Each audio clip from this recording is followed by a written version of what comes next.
As it goes live, I can start chatting. G'day, how you doing? I'm live now. This is going to be a live video about this hat. There's a reason I'm wearing this hat. There's this big story about lolcats and how, like, no one has the story of lolcats correct. And there's a reason I know this.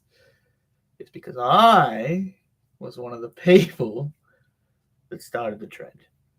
I was the first person to make lolcats popular. There's a lot about the story. Stick around. I don't have like great editing stuff. I've been out of the game for like 13 years, or 15 years now. I think 2007 I was the most viewed YouTuber of all time at that time. I don't see it like people mentioning it or in like top 20 YouTube videos of that year. I don't know why they exclude it. I broke the algorithm. I looked into it and found out how to break I discovered some of the algorithm, and we wrote books on it. And we wrote books on how to make money on YouTube. So this is the story, okay? So around 2006, 2007, I was a skateboarder. A very good skateboarder, if I say so myself. But I was sponsored. I would tour around. I would sign autographs. I was pretty good at what I did. I was on teams, and I lived in share houses for skateboarding. So there was a website called skateboards.com.au where all the skaters, thousands of skaters, would get together and would collectively talk to each other. And every Saturday, we would post Cat a Day. Now, here's the problem. 4chan did something similar and would cross-post. Some people would post from 4chan into skateboard.com, and some would make it up from skateboards.com. I know I made a lot of these up myself. I knew the owner of skateboard.com because I was a skateboarder, skateboard.au, and I was a skateboarder, and I was a good skateboarder, and I had the permission to use these photos that were uploaded to that website in partnership, cross-promote, and everything was hunky-dory. I could use the photos from skateboards. They would post them. This is where a lot of people have the story wrong. And even 4chan have this story wrong. 4chan at the time accused me of taking a fortune. I'd never been to the website, ever. And 4chan hacked my account multiple times. Not 4chan, but the hacker known as 4chan. Some guys from there would hack my account on a regular basis because they kept accusing me. I'd hate to say this, they're not, in their heads, they're the center of the internet. Sometimes stuff can come from other places, and that's exactly what happened. I was getting my source from somewhere else. That destroyed my career.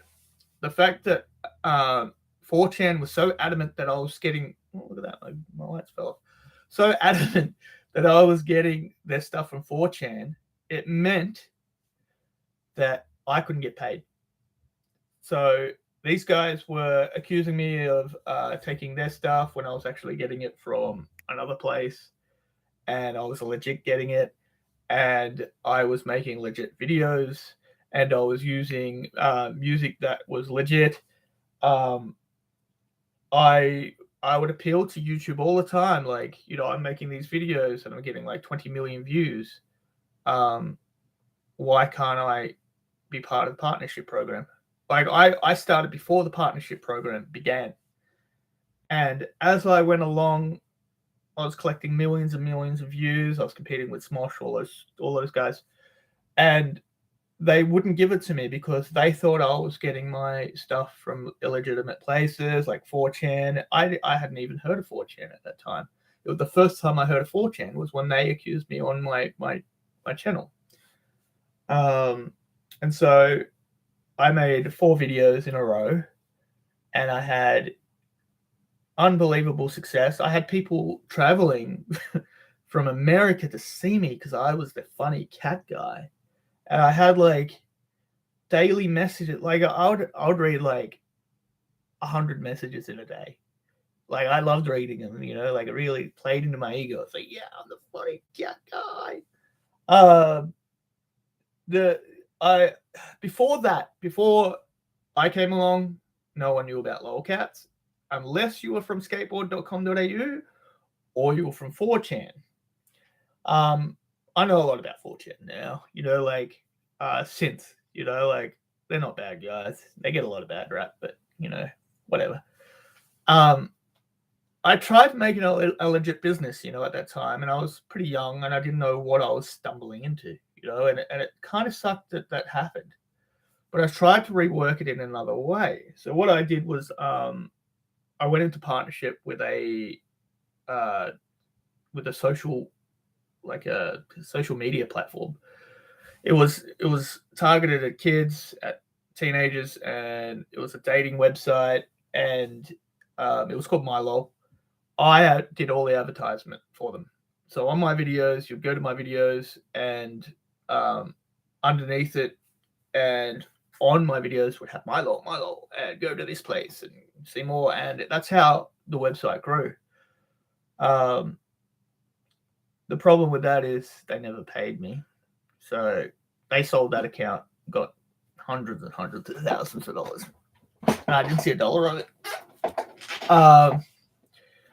I, I used to go up to people back in the day and be like, do you know I'm the most viewed YouTuber now in the world? 2007, people would be like, I don't care. Go away. Like it was unreal. Like I was like, wow.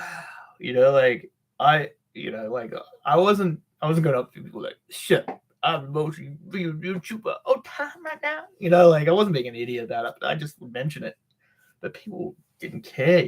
Like so like I ended up in this like position where then people would reach out to me because I had worked out the algorithm. I'd studied a lot about it and I figured it all out. If somebody wants to do an interview with me, I will give away what that algorithm was and how I beat the algorithm. It was a bit of hard work, but I got around it. I beat the algorithm, and someone contacted me. We wrote a book on how to make money on YouTube, how to be successful in YouTube, and my name was added to that book. I never got paid for that book. So that's another thing. Like these people got pretty famous off my back, and I saw nothing. I was just some guy in the background making funny cat videos. I love cats, man. That's why I did it. I laughed and laughed so much every time I saw one of those pictures. I just had to share it with everybody, And I asked for all the permissions, and yeah, got nothing in return. But I don't care. Made everybody laugh. That's awesome, isn't it? So like, I added something to the world. All internet historians have it wrong. They're half right when they say 4chan, but it wasn't exactly right. Skateboarders do have a pretty good sense of humor, like pretty good, and that's where most of it came from. Most of it, they could have been taking it from there and posting it on skateboards, as I said earlier. So I don't blame them for trying to accuse me of this and that, but it was all legit. It was like, and then I made money off the account because I sold it. I sold it to a record company, music company that wanted to sell music. So what they would do is take the original music that was on the videos and replace it with music they were trying to sell or whatever. And that's how they were going to work my account. I don't know like what it's doing. You can still visit the videos. It's got my name on there. It's got my name on the videos, and it rightfully says where the source came from, skateboard.com.au. People can watch this video from now on when they're making videos about lolcats and how it became popular it was one of the biggest things in 2007. Like, you know, cats doing human things was me. Like, that's what I did. You know, people would send me pictures of the cats to my emails all the time, and actually, a lot of the pictures I ran out of cats in the first video. You know, like there weren't that many. The first video, I ran out of cats, and so after that, I'd get emailed a lot of cats, and a lot of that would come to my emails. And so I started posting those. That's where I was sourcing a lot of my stuff, and I made up a lot of the funny cat stuff near the end there because there was nothing, you know, like there was nothing else. Like, after 2 videos, there's no more like lolcats out. So I was making lolcats in my bedroom and having a good laugh to myself, and I kept pumping out these videos. Someone took over the Very Funny Cat series after that. It was called Very Funny Cats, and it was the first ever hint of popularity of lolcats on the internet. And it was incredible. And then somebody took over the series after that. My series stopped, and somebody started going number 5, Very Funny Cats, number 6, Very Funny Cats, and they kept going with it. I would have kept going with it if I could have made money out of it. It was just taking so much of my time, and it was people making fun of me. You know, like it took me a while to get confidence.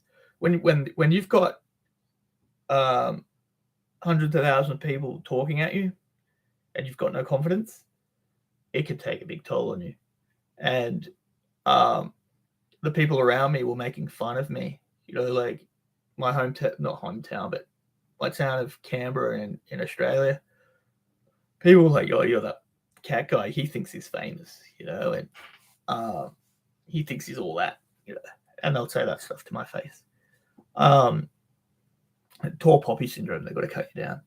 And if you're not used to that, and I grew up being teased my whole life, so I got into this position where people were emailing me like 100 messages a day that I'd read, and 90% of them would be great, but then like 5% of them would be like accusing you of whatever and being idiots towards you and telling you stole stuff from 4chan or whatever, and we're going to hack your account, we're going to hurt you.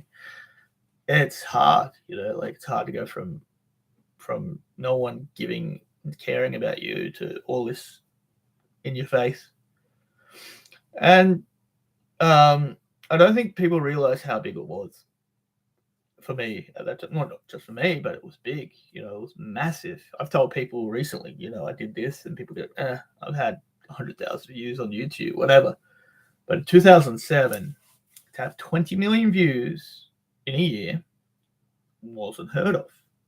That was top 0.1% of the YouTube. You know, I was there with, you know, there was a funny dancing guy, Smosh, and me, you know, and I had people visiting me from around the world about my videos. Recently I reached out, like maybe a few years ago, 5 years ago, I reached out to Maxi Mofo. And I was like, hey man, I did all this stuff. Maybe you want to do an interview with me. He just didn't believe me. No one believes me, you know. It's like, wow, you know, like it's crazy how you can do all this stuff and no one will believe you. So yeah, if anyone wants to know anything more, like just, you know, I'll do an interview with anyone and talk about the early days of the internet and how I got successful on the internet. I just woke up, by the way. I'm like, I'm gonna make a video about this. I'm gonna clear up some things about it. So share it with people that want to know about lolcats. Not many people do anymore. Back then it was a big deal.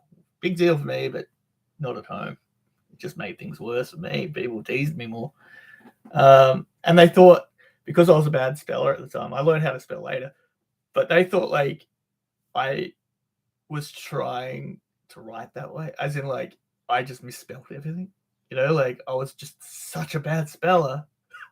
And they teased me about that as well. You know, like I got a call of someone, they laughed and laughed and laughed in my ear. And they were like, oh, you can't spell, you suck. and then hung up. And that was one of my friends. I copped it so bad. Anyway, I won't talk about that anymore. Everything's a joke now, and I don't care. But yeah, cool dudes. See you later.